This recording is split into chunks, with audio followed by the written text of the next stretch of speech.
buenos días, señor doctor Stalin Raza. Vladimiro, buenos días, respetable maestro jurista importante, presidente del Comité Evaluador de Jueces. Estamos en conexión con el domicilio particular de Vladimiro Álvarez, a la expectativa de que usted me convalide de que es un presidente de un comité revisionista de la justicia ecuatoriana, el doctor Vladimiro. Hemos estado buscándole para preguntarle cuál es la definición que otorgaría a lo que menciona el otro día en esta emisora el señor expresidente Osvaldo Hurtado. Osvaldo Hurtado, aquí, en Radio Democracia, dijo que la justicia sigue manejada por Rafael Correa. Esta es la premisa que ha utilizado incluso la televisión convencional de últimos días. Esta participación. El responsable número 1 de la corrupción del Ecuador hasta este momento no tiene un dictamen fiscal, ¿no? Un proceso judicial que lo incrimine, ¿no? ¿Cómo puede ser eso posible si hace 20 años Abdalá Bucaram fue enjuiciado, permaneció 20 años prófugo? ¿Por qué? Por haber expedido un decreto que permitió contratar mochilas para los estudiantes de la escuela. Por esto, por haber expedido ese decreto, recibió esa sanción. Correa expidió decenas de decretos para favorecer la corrupción, eliminando el requisito de licitación. ¿Y por qué eso? Bueno, porque recién desde hace un par de meses el Ecuador tiene un fiscal independiente. Antes eran fiscales cuya función era proteger al dictador Correa. Pero seguimos teniendo jueces nombrados por Correa, esbirros de Correa, a los que todavía les da órdenes. Y mientras no se cambien a esos jueces, ¿quién va a condenar a Correa? Aún en el caso de que el fiscal inicie una acción penal contra él. ¿Cómo acaba de suceder con la mano derecha e izquierda de Correa, que ocupaba la Secretaría General de la Administración o la Asesoría Jurídica de la Presidencia de la República?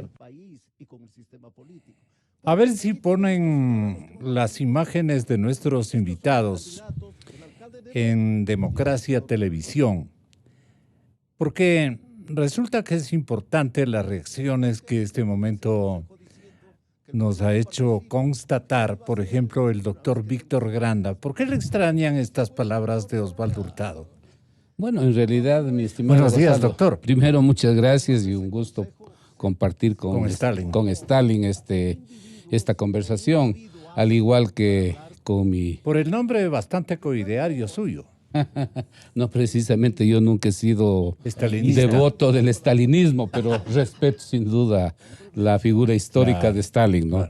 Más bien siempre he sido crítico de los métodos estalinistas. En todo caso, es un gusto estar con Stalin Raza, ¿no? Con Stalin Dugasvili, creo que era el apellido del ruso. Y también con Vladimiro, sin duda, con quien compartimos algún tiempo la actividad legislativa. Y ahora estamos en este comité de evaluación. Yo un poco me sonreía de las palabras del doctor Hurtado, porque si bien él no deja de tener razón de que el correísmo sigue teniendo una fuerte influencia en la función judicial, sin embargo yo creo que hay que ser en esto también autocríticos. La función judicial, lamentablemente, a lo largo de la historia, ha estado de una u otra manera influenciada por la política partidista y por los intereses económicos dominantes en el país. En la época, por ejemplo, del ingeniero León Febres Cordero, él se reunía con los jueces penales para definir y decidir asuntos que tienen que ver con la justicia. Y así a lo largo de los años, cuando se han dado reorganizaciones de la función judicial, yo he participado en actividades del Congreso Nacional de aquel entonces, y obviamente es cierto, la función judicial se distribuía entre los partidos políticos. Se llegó al extremo de que, en definitiva, todo era un problema de cuotas. ¿Quién tenía un mayor número de legisladores? Tenía un mayor número de jueces en la Corte Nacional o en la Corte Suprema de Justicia.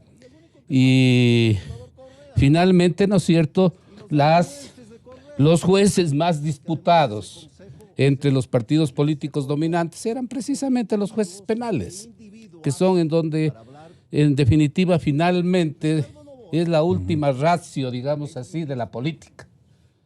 Entonces, yo me sonrío simplemente porque creo que, si bien tiene razón el doctor Hurtado de que hay influencia correísta, no, eso no es solo un patrimonio de los 10 años del señor Correa. Yo creo que en eso, especialmente quienes han estado en las primeras magistraturas del país, deberían ponerse la mano en el pecho y decir cuánta incidencia o influencia tuvieron en la organización de las Cortes Supremas de Justicia del pasado. Por eso es que a mí me parece, y esto lo hemos conversado, yo discutido. me acuso también, sí convendría. Bueno, digamos, Víctor. yo me acuso porque nosotros no hemos tenido una incidencia definitiva en ese tipo de repartos, ¿no? No puedo decir que no, o sea, no puedo decir que en ese tipo de arreglos alguna vez no se haya nombrado algún ministro de la Corte Suprema de línea socialista, Claro. que a lo mucho le podían dejar llegar a una sala laboral, ¿no? O alguna sala donde no está de por medio los intereses económicos y los grandes intereses políticos. Sí, yo no me puedo lavar las manos, yo siempre he sido autocrítico. Por eso es que el sistema que se planteó de dejar que la Corte Suprema de Justicia sea sometida a juicio político y que se busquen nuevos métodos de selección de los magistrados, creo que fue visto por todos los ecuatorianos. Nosotros mismos, los socialistas, en muchas ocasiones planteamos eso, que se acabe el reparto, que se acaben los juicios políticos y que la justicia sea independiente, que sea de carrera, que se vaya renovando con gente de la academia, del ejercicio profesional y de la carrera judicial. Entonces, lo que sí estamos este rato en un momento judicial. Estamos en un momento en donde, si bien nosotros estamos en un comité de evaluación, eso no debe dejar de llevarnos a una reflexión sobre el contexto de lo que hace, deja de hacer y sobre la organización misma del sistema judicial. Ya. Y este sistema judicial, solo para en esto ser muy precisos, ¿no es cierto?, tiene la grave falencia de haberse convertido en un instrumento subordinado de un aparato administrativo que se llama Consejo de la Judicatura, que evidentemente conspira contra la independencia total y absoluta de los jueces, pero que también tiene ámbitos que son rescatables. O sea, un Consejo de la Judicatura debe resolver los problemas administrativos, pero no puede convertirse en el factotum de la justicia, ¿no? Hasta en la imagen. Mire, este momento, hasta en las salas de audiencias de la Corte Nacional de Justicia aparece el nombre del Consejo de la Judicatura, cuando es un instrumento administrativo. Por eso les hemos dicho con mucha cordialidad a los miembros del Consejo de la Judicatura, de quienes tenemos una buena impresión y que están queriendo, creo yo, hacer lo mejor posible en el ejercicio de sus potestades, tanto de selección como de evaluación, pero al habernos convocado a gente que no formamos parte del aparato judicial. Han desarrollado un ego grupal medio significativo. Bueno, nosotros les hemos dicho que incluso quisiéramos plantear algunas sugerencias de carácter global para tratar de rediseñar la forma como funciona el sistema judicial ecuatoriano, porque lo que finalmente el doctor Hurtado indica de que hay jueces correístas, que todavía no se tramitan las acusaciones contra el señor Correa, lo cual compartimos absolutamente, pero digamos, entiendo que tal vez le falta un poco de práctica profesional al doctor Hurtado,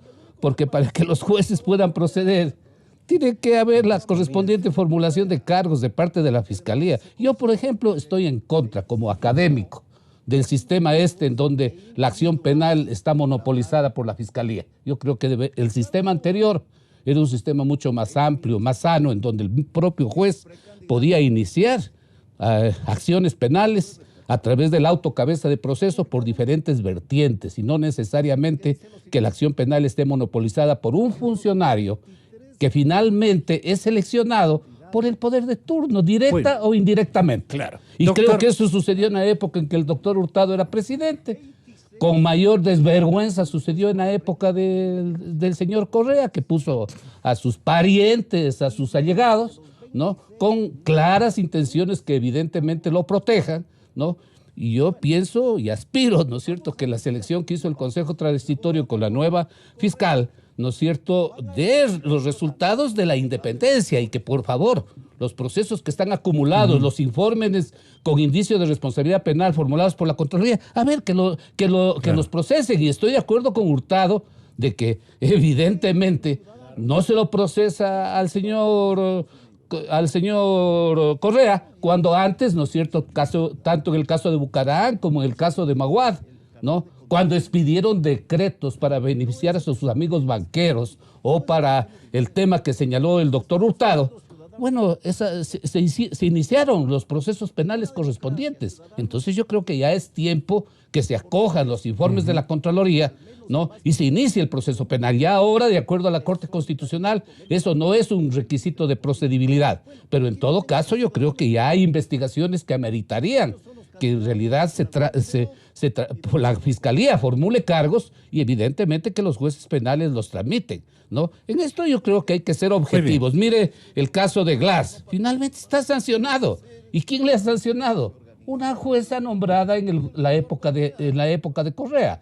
Así que, digamos, yo no creo que hay que tener tanto una obsesión anticorreísta, sino una obsesión contra la ineficiencia judicial, contra la corrupción, contra la corrupción de los jueces. Eso es lo esencial. Y el comité evaluador, solo con esto concluyo, no creo que ninguno estemos con un interés fundamentalmente de tipo político, sino técnico, para valorar las sentencias y si hay asuntos de corrupción, de incremento patrimonial no justificado, etcétera, yo creo que ahí tenemos nosotros que poner nuestra principal atención más allá de los temas ideológicos y políticos, porque jueces corruptos, sean socialcristianos, sean correístas, si hubiera alguno socialista, que no lo hay en la Corte Nacional de Justicia, pues tiene que ser sancionado y tiene que ser separado de sus funciones una vez que se le comprueben que sus sentencias son inicuas y que además, si han incurrido en casos de corrupción, sin duda Víctor, tienen que irse afuera. Gracias, doctor. Doctor Vladimiro, con el respeto que usted se merece como jurista y como ciudadano claro de la República del Ecuador, encargado que ha sido de ser el rector prácticamente de este comité evaluador de la justicia ecuatoriana, tendrá la bondad de esbozarnos su metodología, su formato de conducción de este colegiado revisionista, seguramente revisionista, de lo bueno y de lo malo que integraron en la nueva Corte de Justicia. Entonces, estamos para escucharle con todos los elementos que usted disponga, doctor Vladimiro, que nos haga advertir la necesidad de reflexionar sobre una justicia que, según el doctor Osvaldo Hurtado Larrea, tiene los siguientes síntomas para que no se hayan olvidado mis oyentes. El responsable número 1 de la corrupción del Ecuador hasta este momento no tiene un dictamen fiscal, ¿no?, un proceso judicial que lo incrimine, ¿no? ¿Cómo puede ser eso posible si hace 20 años Abdalá Bucaram fue enjuiciado, permaneció 20 años prófugo? ¿Por qué? Por haber expedido un decreto que permitió contratar mochilas para los estudiantes de la escuela. Por esto, por haber expedido ese decreto, recibió esa sanción. Correa expidió decenas de decretos para favorecer la corrupción, eliminando el requisito de licitación. ¿Y por qué eso? Bueno, porque recién desde hace un par de meses el Ecuador tiene un fiscal independiente. Antes eran fiscales cuya función era proteger al dictador Correa. Pero seguimos teniendo jueces nombrados por Correa, esbirros de Correa. Doctor Vladimiro Álvarez Grau, bienvenido, buenos días. ¿Qué va a hacer el comité de su presidencia? Buenos días, doctor, de nuevo. Buenos días. En primer lugar, quisiera aclarar que el comité evaluador de la Corte Nacional de Justicia, designado por el Consejo de la Judicatura, no tiene un presidente. Por unanimidad de todos los miembros del comité evaluador, designamos un coordinador, que es el doctor Juan Carlos Mejía, que tiene su residencia en Quito y que puede coordinar de mejor manera las acciones, los criterios, los procedimientos de los miembros del comité evaluador con el Consejo de la Judicatura y los funcionarios asignados para apoyar la labor de este comité evaluador. Eso en primer lugar. No soy ni presidente ni coordinador. Segundo. ¿Los medios estamos equivocados entonces? Sí, hubo una interpretación inadecuada por el hecho de que el día de la posesión, la presidenta del Consejo de la Judicatura, una vez terminada la exposición de ella ante los medios, pidió que yo intervenga haciendo conocer en resumen el trabajo que debía realizar. No, usted no fue producto de una elección, doctor Vladimiro. Usted no fue producto de una elección. De ninguna manera, ni de una elección ni de una designación directamente. Como he mencionado, todos los miembros del comité, por unanimidad, designamos como coordinador a Juan Carlos Mejía. Muy bien. Ahora bien, yo creo que es importante señalar que de acuerdo con el artículo 178 de la Constitución vigente, el Consejo de la Judicatura es el órgano de gobierno, administración, vigilancia y disciplina de la función judicial. En tal virtud y fundamentados en una serie de otros artículos de la Constitución, el Pleno del Consejo de la Judicatura aprobó una serie de procedimientos y de normas para realizar o cumplir con esta responsabilidad de evaluación a la Corte Nacional de Justicia. Y en ese procedimiento se nombró un comité de expertos que preparó un proyecto de procedimiento, un proyecto de reglamento y un proyecto de metodología para la evaluación integral de jueces y conjueces de la Corte Nacional de Justicia. Luego, el Consejo de la Judicatura solicitó al Consejo de Participación Ciudadana y Control Social que designara una veeduría nacional para que paralelamente mantenga la vigilancia de este proceso de evaluación. Y finalmente, el Consejo de la Judicatura designó a los 13 miembros titulares y 8 miembros alternos o suplentes del comité evaluador. Comité en el cual yo soy uno de varios integrantes. Ahora bien, los lineamientos generales de evaluación se basarán en un criterio cuantitativo y en un criterio cualitativo del trabajo que hayan realizado los magistrados de la Corte Nacional de Justicia.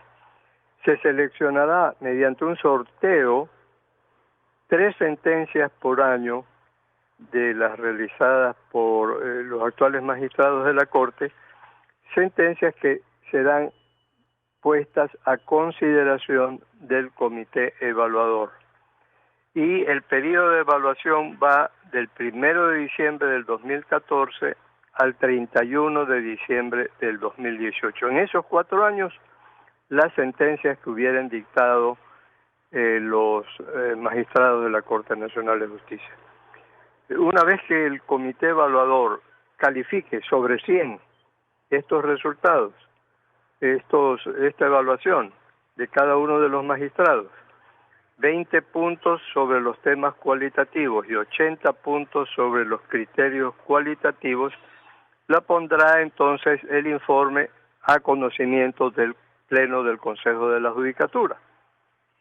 El Consejo de la Judicatura notificará dentro de 5 días de recibido el informe del Comité Evaluador a los jueces y conjueces de la Corte Nacional de Justicia, quienes a su vez tendrán 3 días desde la notificación de sus calificaciones para pedir al Consejo de la Judicatura la reconsideración de sus calificaciones. Y finalmente, el Pleno del Consejo de la Judicatura emitirá una resolución con los resultados definitivos y según eso, quien no alcance 80 puntos sobre 100 podrá ser removido por el Consejo de la Judicatura, no por el Comité Evaluador. Este es el procedimiento en definitiva. Este es el procedimiento. ¿Usted dónde encuentra una virtud y un grave conflicto para el comité? Bueno, hay una preocupación en, yo diría la mayoría, si no la totalidad de los miembros del comité evaluador, que es el exceso de la expectativa ciudadana y de los medios de opinión respecto al trabajo que va a realizar este comité como que evaluador. Ustedes van a protagonizar un milagro. Exactamente, como que los miembros del comité evaluador vamos a transformar totalmente el sistema judicial, vamos a convertir la administración de justicia en lo que debe ser como independiente, autónoma, soberana, que actúe con criterios absolutamente éticos y de justicia nacional, como que el comité evaluador, y me lo han dicho en múltiples mensajes a mí personalmente, al fin vamos a encontrar la respuesta a la pregunta que Vladimir Álvarez viene haciendo de tantos años, va a encontrar la respuesta de dónde está la plata y vamos a recuperar la plata, vamos a sancionar a los corruptos responsables y vamos a transformar el país a través del sistema judicial. Eso es una expectativa que se aparta totalmente, mis queridos amigos, de la misión del comité evaluador.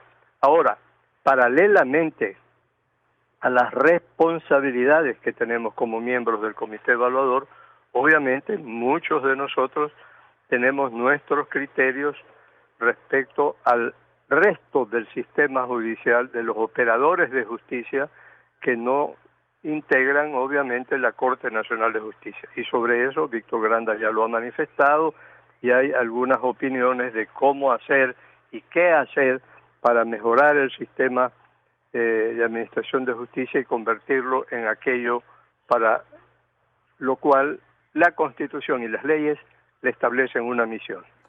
¿Qué referente o qué significa más bien para usted, doctor Raza, bienvenido, doctor Stalin, la presencia de Vladimiro Álvarez Grau en este ejercicio de liderar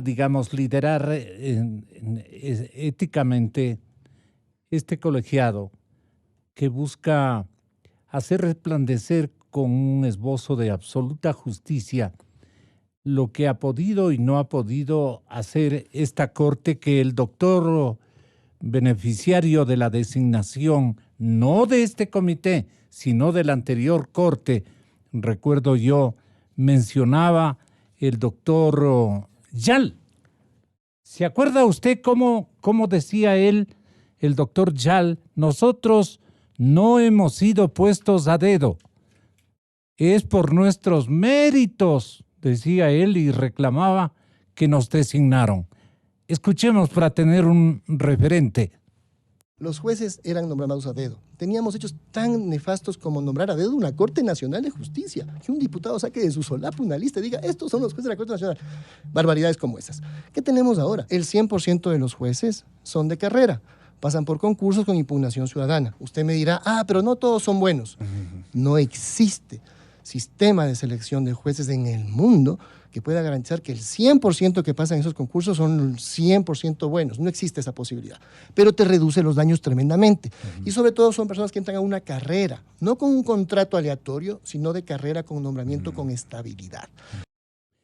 ¿Él fue bueno, exactamente bueno o malo? ¿Qué le diría usted al pasar en este puesto honorífico, pero tan trascendental, que ha provocado daños irreversibles o ventajas comparativas en relación a otros colegiados que han ido a la Corte Suprema de Justicia? ¿Qué diría usted, doctor Stalin Raza? Bienvenido nuevamente. Buenos días, Gonzalo. Buenos días al doctor Granda y al doctor Álvarez también a la distancia. Y por supuesto a quienes nos escuchan. A ver, lo que hay que entender acá es que se hizo todo un sistema.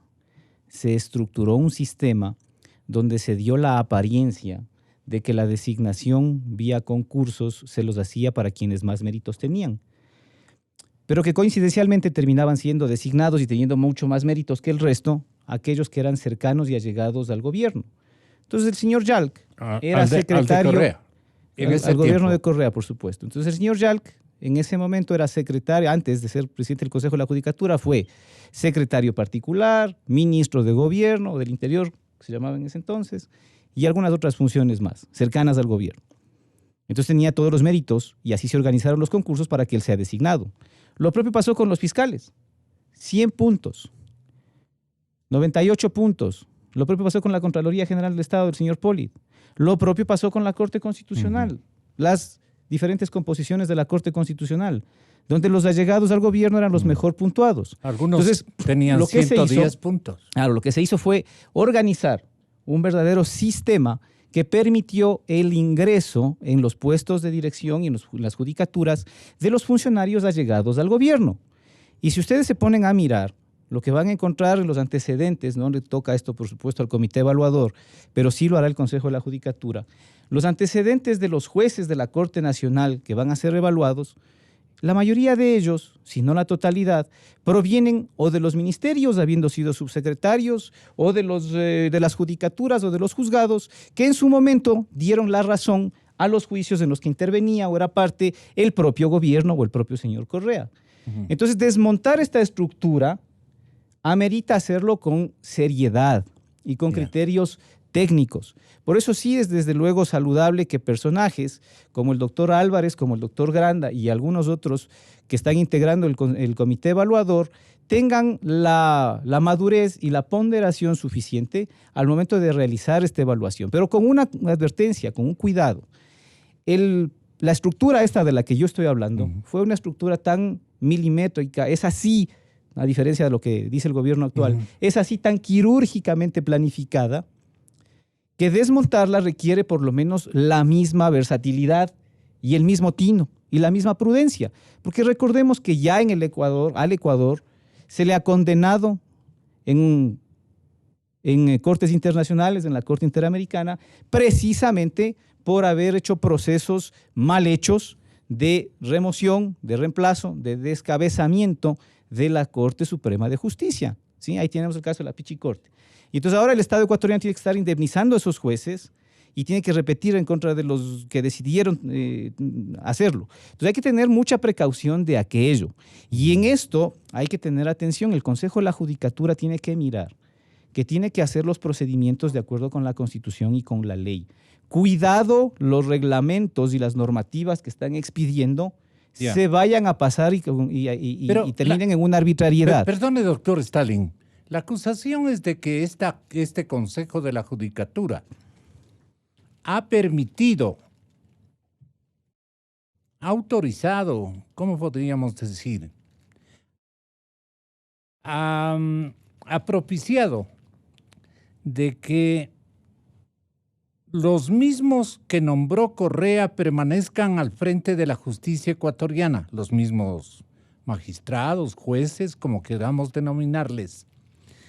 Y esto naturalmente ha prolongado la vigencia de un correísmo defectuoso, nada virtuoso, amigado con los intereses del correísmo nato en las funciones de control de la justicia ecuatoriana. Entonces, comiencen por despacharle al Consejo de la Judicatura que ha permitido esto, pues, que no ha elevado a una protesta social o por lo menos a una notificación a la comunidad ecuatoriana de que esto ha estado mal designado o por el contrario, no han sido removidos de sus cargos jueces que obedecían a consignas del correísmo, si es que de eso se trata.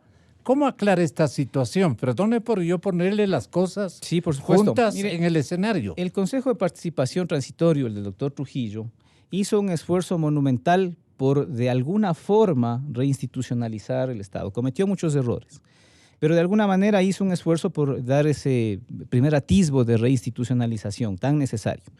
Parte de esa reinstitucionalización fue la designación de este Consejo de la Judicatura.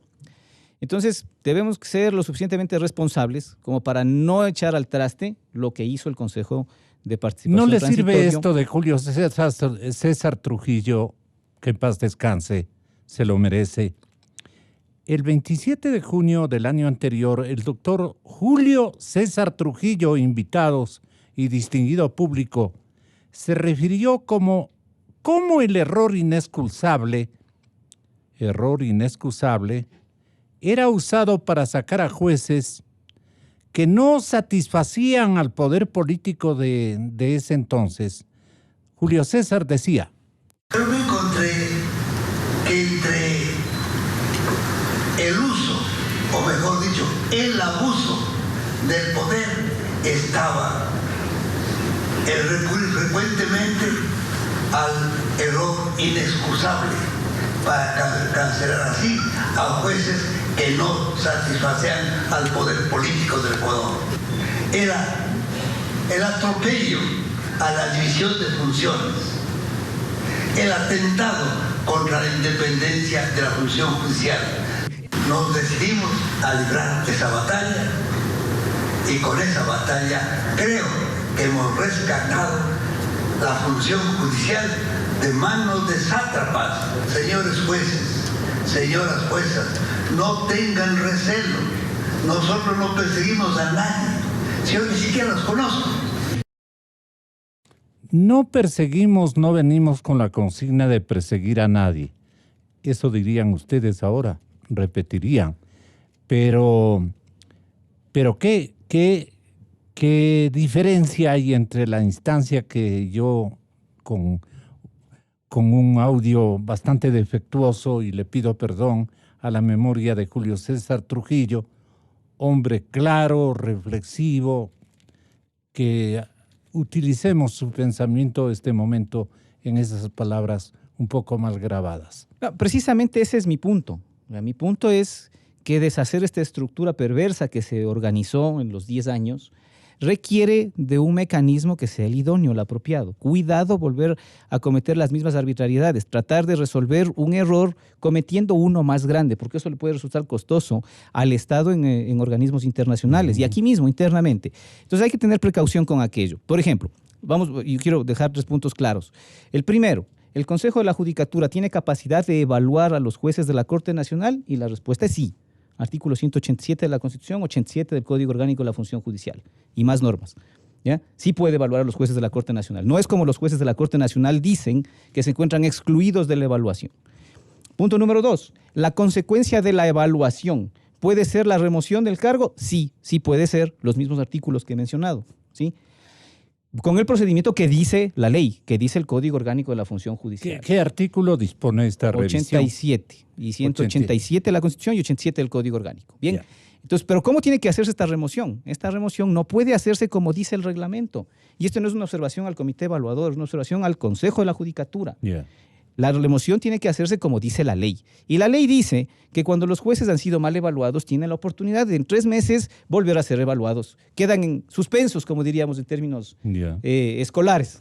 Quedan suspensos por 3 meses. Y luego 3 meses tienen que volver a ser evaluados. Y si en la segunda evaluación sigue manteniéndose deficientes, la consecuencia es la remoción. Los jueces de la Corte Nacional también. Pero no es la consecuencia, como dice el artículo 6 del reglamento que expidió el Consejo de la Judicatura, que la evaluación que sea producto del comité inmediatamente, si no alcanza el 80%, implica la remoción de los jueces, porque ahí van a cometer un error grave que va a ser objeto de impugnaciones. Entonces, por favor, señores del Consejo de la Judicatura, hagan bien las cosas, revisen bien, están a tiempo, reformen ese reglamento.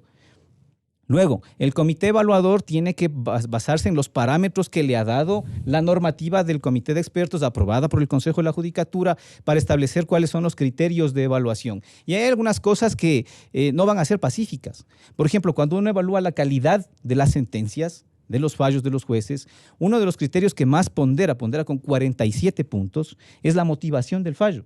¿Y qué ha hecho el Consejo de la Judicatura cuando habla de la motivación del fallo? Acoge los 3 criterios que han sido desarrollados por la Corte Constitucional para la debida motivación. El famoso criterio de la razonabilidad, de la lógica y de la comprensibilidad, que es una innovación, es una adecuación de la Corte Constitucional pasada, no de esta, a los criterios de la argumentación jurídica que tienen que ver con los contextos de descubrimiento y de justificación de las normas. Pero ¿qué dice el criterio, por ejemplo, de razonabilidad? Que hay que buscar las fuentes del derecho que usaron los jueces para elaborar su fallo. Y esta cosa no es pacífica, pues sí es de las más polémicas en el ámbito del derecho. ¿Qué fuente de derecho es la más importante? ¿Es la ley? ¿Es la jurisprudencia? ¿Es la doctrina? No es pacífico este tema.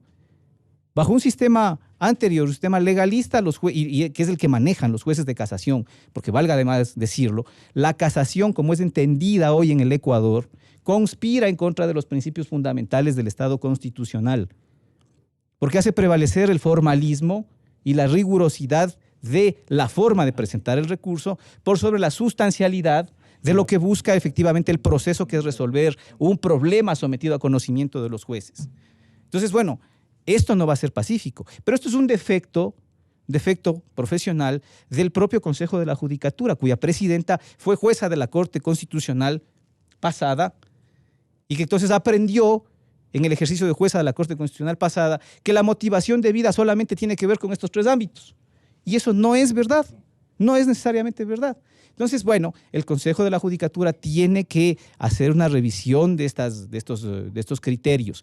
Más que el Consejo de la Judicatura, los propios miembros del comité evaluador, que son juristas, dentro de los cuales hay juristas que conocen a profundidad el tema de la argumentación jurídica, tienen que valerse de ellos entonces, porque no todos conocerán de este tema, tienen que valerse de ellos entonces para saber cuáles son estos criterios y que esos criterios sean objetivos.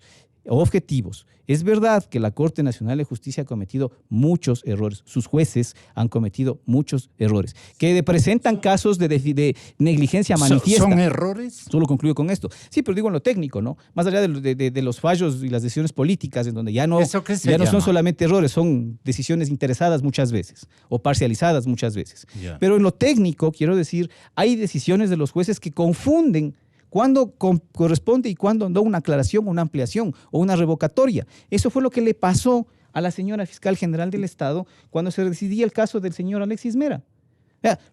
Ellos presentaron, la fiscal, la Procuraduría, la Contraloría, presentaron un recurso de aclaración y ampliación que se presenta oralmente en la audiencia. Y los jueces no le dejaron que desarrolle su argumento, porque desconocen cuándo se puede y cuándo no se puede pedir aclaraciones y ampliaciones. Y esto lo han dicho los jueces en sus propias providencias. Eso es lo que tiene que analizarse como parte de la negligencia manifiesta. Y si hay negligencia manifiesta, hay responsabilidad administrativa. Hablando de negligencia, la negligencia grupal corresponde al Consejo de la Judicatura, es lo que yo aparentemente sostengo. Digo aparentemente porque no estoy sólido y consolidado en este juicio de valor. Porque el 187 de la Carta Magna, de la Carta Política del Estado, señala que las servidoras o servidores judiciales tienen derecho a permanecer en el desempeño de sus cargos mientras no exista una causa legal para separarlos. En esto se amparará la doctora Andrade, por ejemplo. Ya.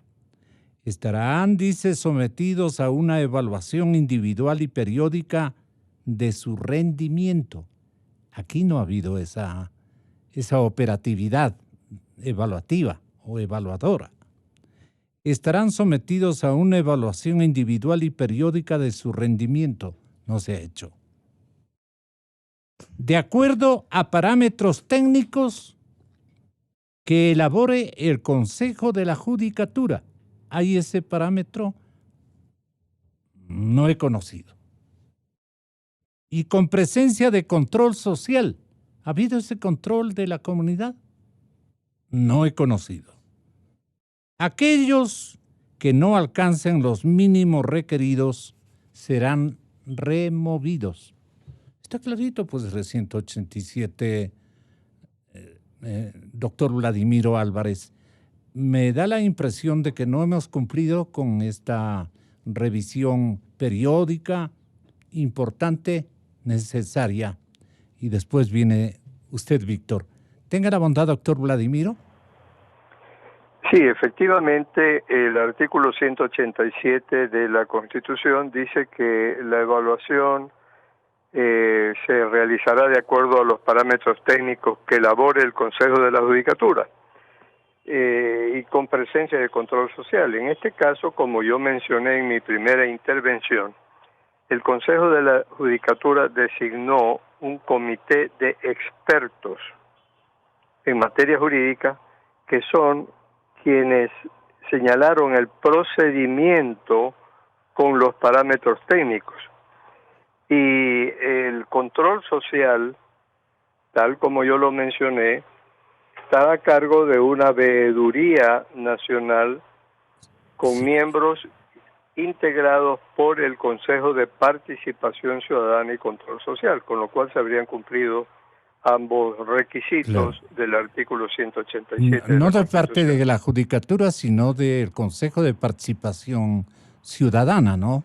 El Consejo de Participación Ciudadana designó la veeduría interna, los miembros de la veeduría interna, sí, pero a pedido del Consejo de la Judicatura. Y ese no ha funcionado porque no han dicho nada, ni pío. Bueno, pero esto ya es un tema interno de procedimientos del propio Consejo de la Judicatura para llegar a la fase final, que fue la designación del comité evaluador. Pero el 187 no se ha cumplido por ningún lado. Se ha cumplido en cuanto los parámetros técnicos, Gonzalo, fueron establecidos, fueron propuestos al Consejo de la Judicatura por el comité de expertos. Todos estos comités no toman decisiones finales, son comités de apoyo a la labor, a la misión y a la responsabilidad que tiene que cumplir el Consejo de la Judicatura. Doctor, ¿qué es lo que tenemos que hacer a través de ustedes este mismo momento?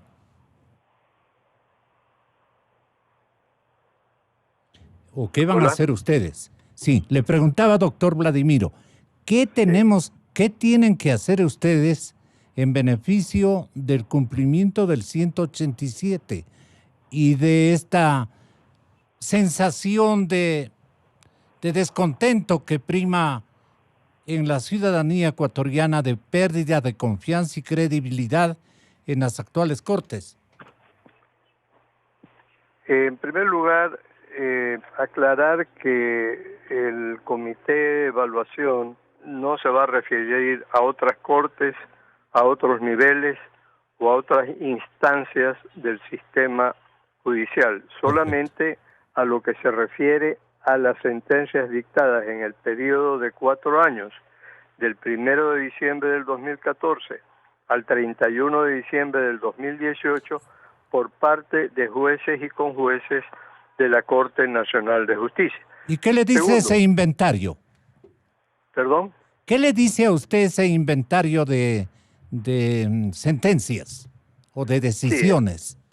Sí, las sentencias deberán ser revisadas 3 por año por cada uno de los jueces, de acuerdo con un sorteo que se haga de esas sentencias.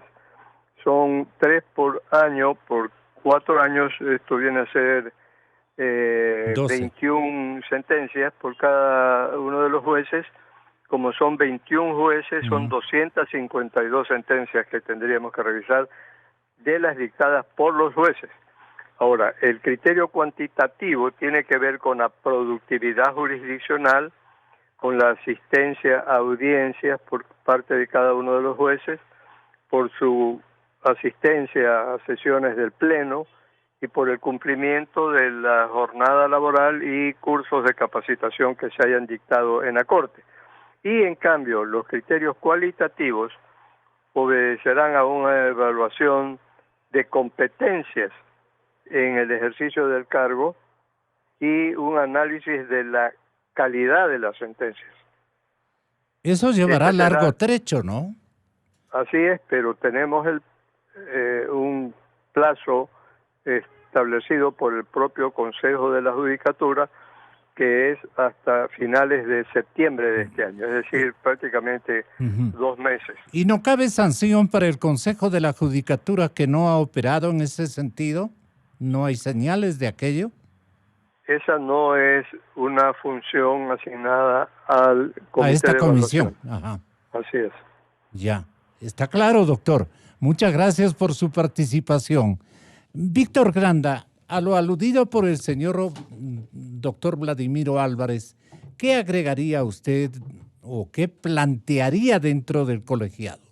Bueno, primero yo quisiera referirme brevemente, porque esto podría ser materia de una amplia discusión, a las opiniones muy valiosas que esta mañana ha emitido el doctor Raza.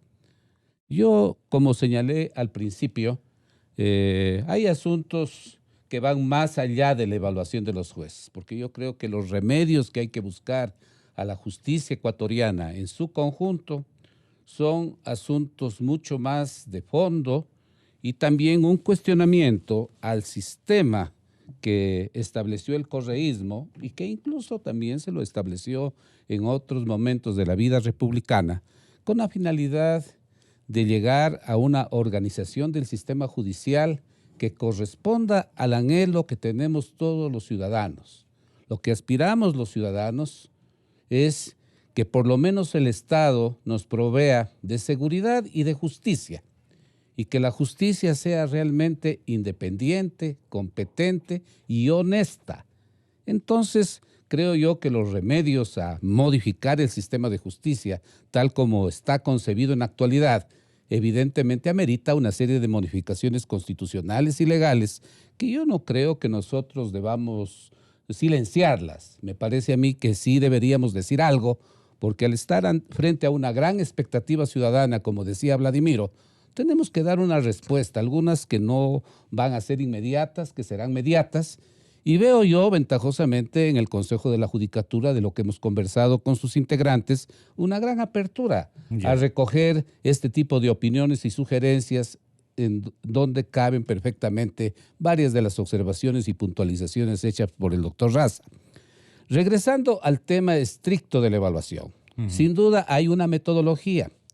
El comité de evaluación tenemos que someternos a esa metodología porque somos un instrumento auxiliar de una decisión informada que tiene que adoptar el Consejo de la Judicatura respecto de la permanencia o no de determinados jueces en sus cargos. Pero también vale señalar que el reglamento aprobado no solo se refiere a la evaluación cualitativa y cuantitativa a la que se ha hecho referencia. La cuantitativa creo que es un problema más de carácter informático que dará los datos de cómo se han desempeñado los jueces.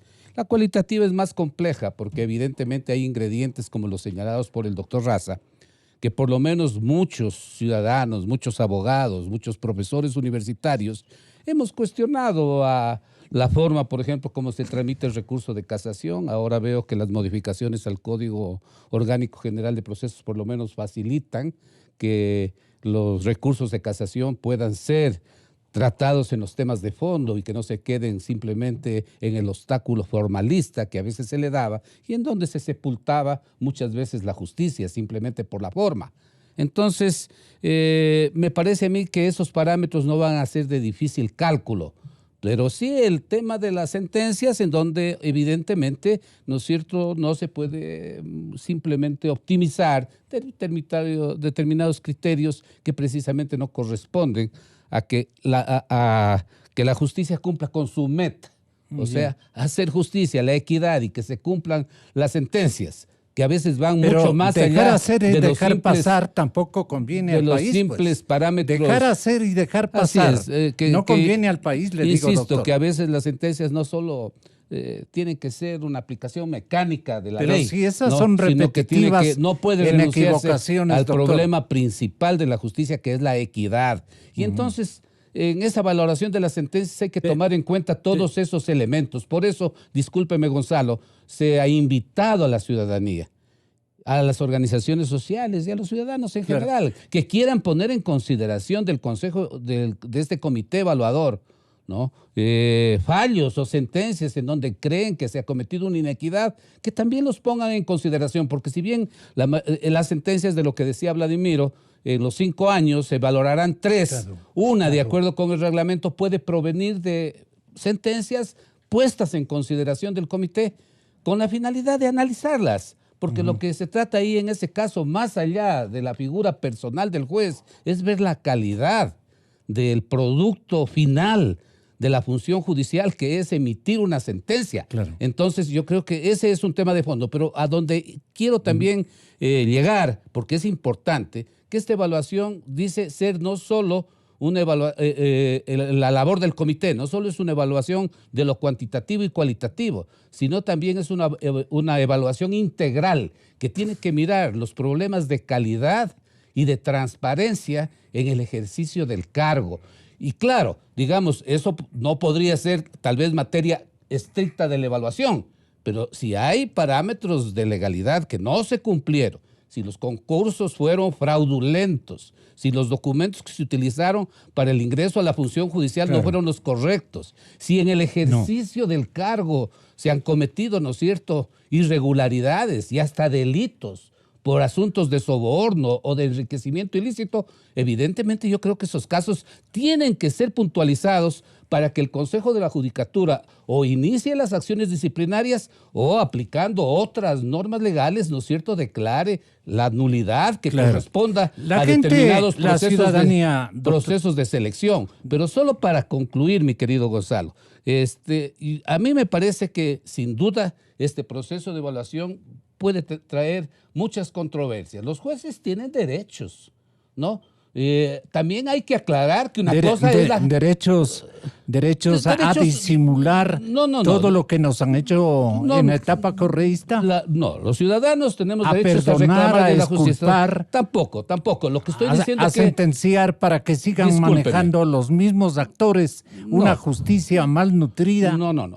En este caso no estamos en la misma sintonía. Lo que yo digo que ellos como ciudadanos también tienen derechos. Si no están de acuerdo con evaluación, en la vía administrativa pueden cuestionarla. Si no están de acuerdo en la vía administrativa, tienen la vía judicial para también hacer las impugnaciones. Lo que no le puede pasar al comité de evaluación es hacerse de la vista gorda o de no mirar, ¿no es cierto?, los otros aspectos que tienen que ver con el desempeño eficiente y honesto de la justicia. Yo creo que eso es lo que más reclama la ciudadanía. Por otro lado, vale aclarar, especialmente después de lo que dijo el doctor Raza, ¿no?, que una cosa es la carrera judicial que el Código Orgánico de la Función Judicial prevé para los jueces de primer nivel y para los jueces provinciales, que evidentemente están sometidos a las evaluaciones con toda la ritualidad y las exigencias que señaló el doctor Raza. Pero otra es la situación de la Corte Nacional de Justicia, en donde el miembro de la Corte Nacional de Justicia se pone en una situación especial porque su permanencia es de periodo fijo. Incluso pueden modificarse la estructura de la Corte cada 3 años, ¿no? Entonces, la evaluación de ellos también es factible y posible y es necesaria porque así lo manda la Constitución y la ley, diferenciando el tipo de funcionarios judiciales que existen en la judicatura. Ya nos explicó aquello. Gracias, doctor Randa. Vea, doctor, ya se me termina el tiempo. La gente lo que está es harta de ver que los mismos actores de justicia los que debían haber puesto en orden a la casa. Siguen allí, dice el doctor Osvaldo Hurtado. Los correístas siguen allí, perdonando vidas. Son cortes perdonavidas, son consejos de la judicatura perdonavidas. Hay muchos errores, manifiestos errores, sentencias injustas. Permanecen allí respaldando a los corruptos, a los rateros, a los sinvergüenzas. Permanecen allí jueces que no han dado señales de vida en mucho tiempo. De eso está cansado el país, doctor Stalin Raza. Sí, por supuesto. Ese es el gran clamor popular y por eso es que además de ser legal y constitucional, como también lo ha aclarado ya el doctor Granda, la evaluación a los jueces de la Corte Nacional es una necesidad, es legítima, porque tiene ese clamor popular. Por eso es necesario también entender que hay que desmantelar ese sistema. Un sistema perverso y un sistema bien organizado para designar a los amigos y a los subalternos y a los subordinados como jueces. Hay que desmantelarlo, pero hay que hacerlo bien, porque después a mí como ciudadano, que pago impuestos, sí me molestaría que resulte que les termino debiendo a los señores que han sido destituidos por haber sido mal destituidos y que después le demandan al Estado y que el Estado tiene que indemnizarles. Y todavía tenemos que pagarles. Y todavía tenemos que pagarles. Bueno, en todo caso, yo hasta eso creería que es un costo menor. Pero bueno, cuando uno despide intempestivamente a un trabajador, sabe que tiene que despedirlo porque no le está funcionando bien, sabe que no es legal despedirlo, pero tiene que pagarle. Pero en todo caso, el Estado funciona de manera distinta, tiene que funcionar bajo procedimientos regulados, correctos, apegados a las normas, y por eso es que mi invocación es a que se haga esto, porque tiene que hacerse, es un clamor, además es legal y es constitucional, pero tiene que hacérselo bajo los parámetros de la ley y de la Constitución, que no se salten vía reglamentos lo que dice la ley y lo que dice la Constitución, porque si no después resulta que tenemos que pagar todos los ciudadanos. Claro, en señales de repetición que dispone la misma carta política, ¿no? Bueno, especialmente los temas de repetición se producen cuando hay arbitrariedad, ¿no?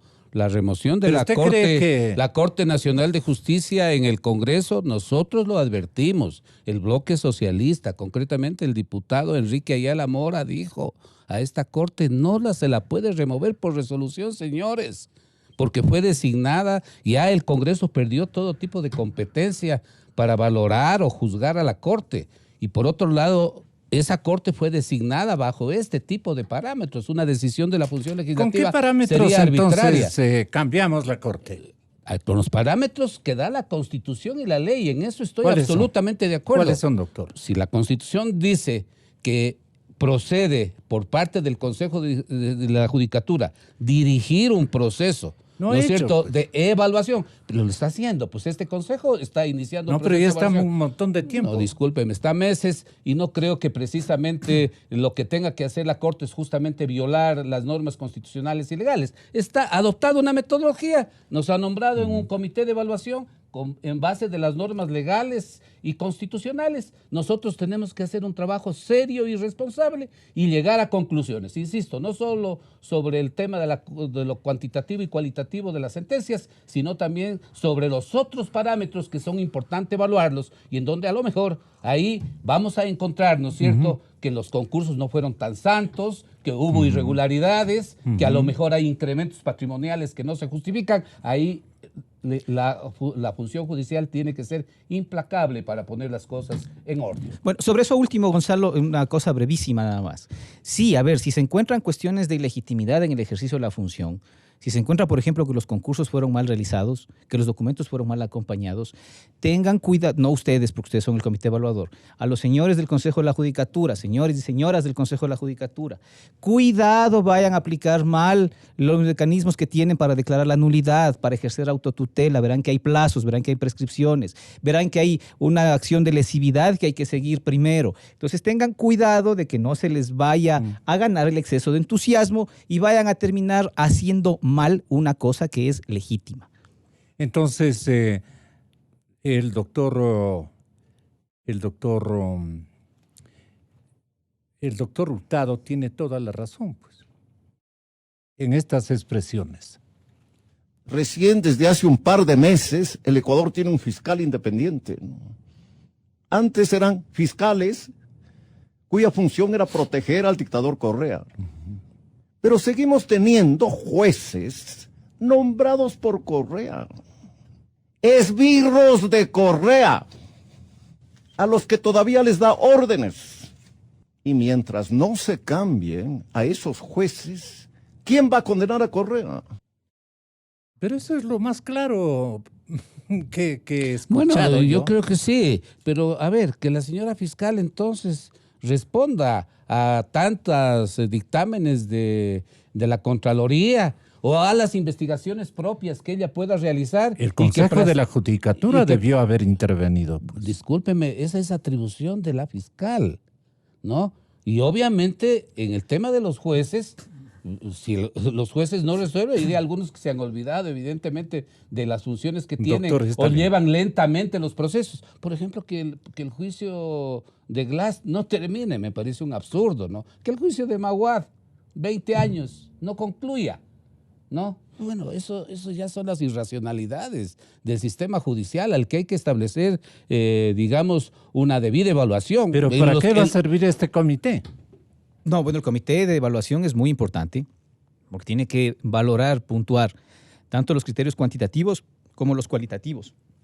Y en los cuantitativos, no solamente revisar los datos que se le pase de informática, revisar también cuál es si es que esas fórmulas están bien diseñadas, si es que realmente responden a los verdaderos criterios de productividad. Hay que analizar y hay que meterse dentro del ejercicio y la función que tienen todos los días los jueces para saber si efectivamente esas tasas están bien calculadas y esos porcentajes están bien hechos. En los criterios cualitativos es indispensable que los jueces, que los miembros del comité evaluador revisen precisamente este tema de la motivación. Valen, por ejemplo, el exceso de archivos donde se sepultan los reclamos de los ciudadanos. Y por supuesto también que miren cuánto se demoran los jueces después de que pronuncian de manera verbal sus sentencias a cuando las notifican por escrito. ¿Qué dirían sus colegas abogados, por ejemplo, de toda la República respecto de este tema? Sí, yo creo que sienten el mismo clamor, porque los que lidiamos todos los días y nos sometemos a la maquinaria judicial todos los días, sabemos cuáles son esas deficiencias. Ahora, es importante que se nos escuche, pero no es necesario ni indispensable que gente que proviene y que tiene intereses en el litigio del día a día forme parte de los comités de evaluación. Hay que tener mucho cuidado. Claro. Ahí, por ejemplo, habría sido bueno lo siguiente. Obviamente, un abogado penalista que litiga todos los días en materia penal, es imposible que no esté en un comité de evaluador, porque si hay alguien que conoce cómo funciona eso, es el abogado penalista. Pero lo que no debería saberse, por ejemplo, y esto es una cosa que podían haberlo incorporado en el criterio de evaluación, es que el que evalúa no sepa a quién evalúa y el que es evaluado tampoco sepa a quién le está evaluando, para que no se filtren estas subjetividades, ¿no? En materia académica se hace esto siempre. Cuando uno somete los artículos que uno escribe a los pares que revisan estos artículos, obviamente los pares tienen a veces hasta opiniones divergentes con uno. Pero si esos pares no saben a quién están evaluando y uno no sabe quién lo evalúa, se garantiza de alguna manera que no se filtren estas subjetividades. Es imposible que los evaluadores no sean litigantes, pero al menos había que garantizar que no se sepa quién está evaluando a quién. Y por supuesto que no evalúe una sentencia en donde uno ha sido abogado o donde uno ha sido fiscal o donde uno ha sido... Eso está establecido, por supuesto. Sí. Sigamos vigilantes en homenaje y a la búsqueda de la verdad. Inicio de espacio promocional y publicitario. Y bueno, señores, continúa el partido, avanza por el centro, mete el pelotazo largo por la banda, ¡qué peligro! Se viene el centro, cabezazo y 10.